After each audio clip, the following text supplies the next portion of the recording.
Dalam teori ini mencakup peningkatan tenaga kerja yang tentunya akan dihubungkan dengan peningkatan keterampilan tenaga kerja.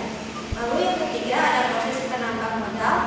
Adam Smith mengatakan modal adalah sebuah syarat mutlak dalam pembangunan ekonomi. Yang kedua ada teori pertumbuhan ekonomi. Selanjutnya, teori ini mengenai pertumbuhan ekonomi yang akan mendorong perkembangan penduduk dan juga pembangunan ekonomi. Dua hal tersebut nantinya akan memperluas pasar, di mana pasar tersebut bakal menciptakan spesialis dalam hal perekonomian.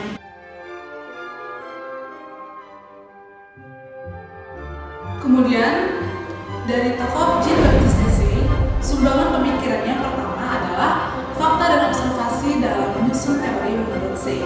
Kontribusinya yang pertama, dia mengkritik kepada pemikiran David Ricardo, yaitu penilaian yang serampangan dan menyusun sistem sebelum fakta ditemukan. Akibatnya ilmu ekonomi terbawa ke konsep yang berbahaya yang disebut dengan kejahatan Ricardian. Kemudian dia juga mengkritiki Robert Malthus, yaitu lebih baik berpegang pada fakta dan konsekuensi ketimbang silogisme. Saya memuji Adam Smith karena dia berpikir bahwa pemikiran Adam Smith adalah prinsip ekonomi politik dengan cara yang paling rasional dan didukung dengan contoh yang jelas. Kemudian pemikiran yang kedua yaitu teori nilai utilitas, di mana yang menentukan harga atau nilai suatu barang dan jasa adalah utilitasnya, bukan biayanya. Yang ketiga adalah entrepreneur. Dia memasukkan konsepnya. Entrepreneur diterjemahkan sebagai petualang, yang maknanya adalah citra petualang komersial atau petualang kapitalis. Yang keempat adalah hukum pasar Say. Salah satu buah pemikiran Say yang fenomenal adalah disebutkan dalam hukum Say, yaitu supply creates its own demand. Jadi menurut Say, uang hanyalah alat tukar dan penyebab real dari depresi ekonomi bukanlah kekurangan uang, tetapi kurangnya penjualan oleh para petani, pengusaha, dan produsen barang atau jasa lainnya. Pemikiran yang kelima adalah pertumbuhan ekonomi. Kunci untuk mendapatkan standar hidup yang lebih tinggi yaitu menaikkan pendapatan atau produktivitas. Prinsip tersebut juga berlaku pada suatu bangsa, di mana yang menciptakan produk baru yang lebih baik akan membuka pasar baru dan menaikkan konsumsi. Yang keenam adalah konsep tabungan menurut Say. Dia tidak sependapat bahwa penghematan dianggap dapat menurunkan pengeluaran dan output, karena definisi konsumsi adalah menggunakan utilitas. Maka tabungan adalah cara pengeluaran yang lebih baik. Alasannya adalah tabungan dapat dipakai sebagai modal produksi dan investasi.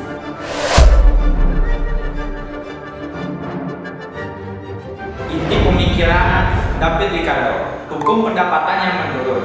Model Ricardo ini lebih dikenal dengan istilah the law of diminishing return, yaitu hukum pendapatan yang semakin berkurang. The law of diminishing return menyatakan bahwa jika satu macam input atau faktor produksi terus-menerus ditambahkan, sedangkan input yang lain tetap konstan, maka pada mulanya akan menghasilkan total produksi yang semakin besar. Akan tetapi, jika sudah mencapai pada titik tertentu atau maksimum, maka tambahan produksi akan semakin berkurang hingga menghasilkan output yang semakin menurun. Teori upah besi atau iron wage theory. Upah ditentukan oleh interaksi penawaran dari permintaan akan buruh, di mana upah real dalam jangka panjang yang cenderung berpengaruh terhadap upah minimum yang diperlukan untuk menyokong kehidupan pekerja. Upah tidak dapat jatuh di bawah tingkat subsistensi karena tanpa subsisten buruh tidak akan mampu bekerja. Teori nilai kerja. Teori ini adalah menentukan ukuran nilai yang tetap, tetapi dia tidak memfokuskan pada emas sebagai unit terdasar, tetapi pada kuantitas nilai kerja, bukan upah. Dalam aliran klasik, David Ricardo menitik beratkan pada teori nilai ongkos produksi, yakni bahwa harga umumnya ditentukan oleh ongkos supply ketimbang utilitas atau demand. Nilai suatu barang atau jumlah barang lain yang dapat dipertukarkan dengannya tergantung pada jumlah relatif tenaga kerja yang ditentukan untuk menghasilkan barang tersebut. Teori sewa tanah atau distribusi pendapatan. Dalam teori tentang sewa tanah, ia menjelaskan bahwa jenis tanah berbeda-beda. Ada yang subur, kurang subur, hingga tidak subur sama sekali. Produktivitas tanah yang subur lebih tinggi. Nah, David Ricardo juga mengemukakan teori distribusi pendapatan yang mengandung 3 elemen, yaitu teori sewa, teori upah, dan teori laba.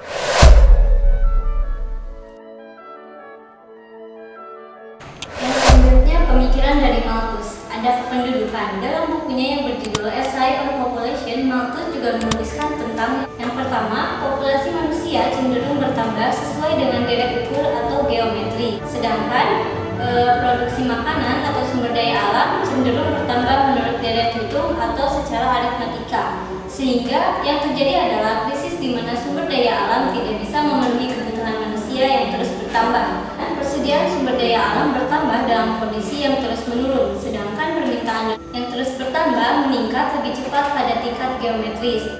Malthus juga berpendapat bahwa tingkat pendapatan masyarakat yang tinggi hanya akan mendorong lebih banyak anak. Namun, pada kenyataannya masyarakat yang memiliki pendapatan tinggi cenderung memiliki lebih sedikit anak. Hal tersebut salah satu penyebabnya adalah keyakinan bahwa dengan memiliki banyak anak, harapannya adalah sebagai aset berharga pada masa yang akan datang. Selain itu, membesarkan anak juga dianggap membutuhkan biaya yang cukup mahal. Yang selanjutnya, hukum pendapatan yang menurun. Malthus juga mengembangkan konsep kelangkaan. Menurutnya, sarana untuk mendukung kehidupan manusia itu terbatas oleh sumber daya alam, terutama tanah. Ia juga mengacu pada seseorang menambahkan lebih banyak kapital atau tenaga kerja pada suatu tenaga dengan luas tertentu, maka penambahan produksi atau outputnya juga akan semakin lambat.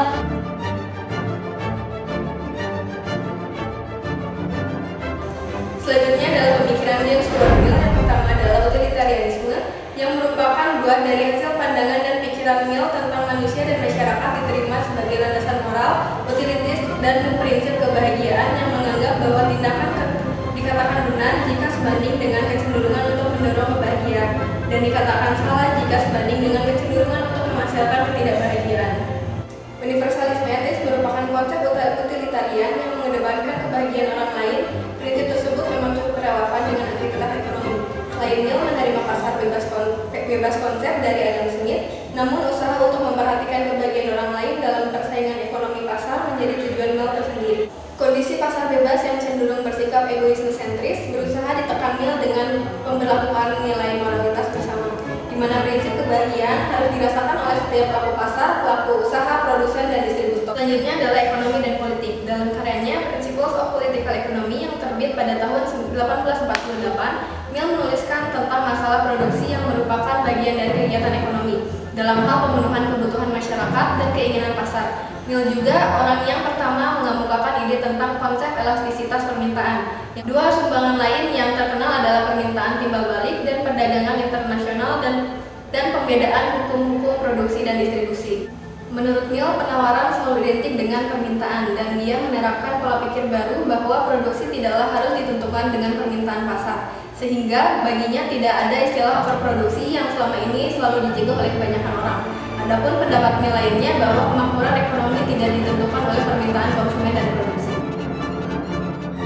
Jadi, perbedaan pemikiran Adam Smith dengan para ahli ekonomi lainnya yaitu lebih mengutamakan pembangunan ekonomi di sebuah negara serta pertumbuhan ekonomi yang maksimal dengan tujuan untuk mensejahterakan masyarakat umum.